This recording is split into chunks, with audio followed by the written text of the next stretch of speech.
May ni-request po bang budget for data center? Ang DICT? Meron po 4 billion. Magkano po ang naibigay, Madam Speaker, Mr. Sponsor? 750 million po ang naibigay. Yung 4 billion, ilang data centers dapat yun?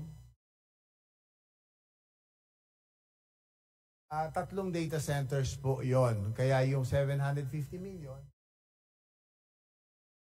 kulang po sa isa. So, hindi po natin matatapos yung kahit isang data center. Were you able to explain this to DBM, Madam Speaker, Mr. Sponsor? Kasi I think it has to be put on record. Wala pong data center sa Pilipinas. Lahat ng data po natin nasa ibang bansa.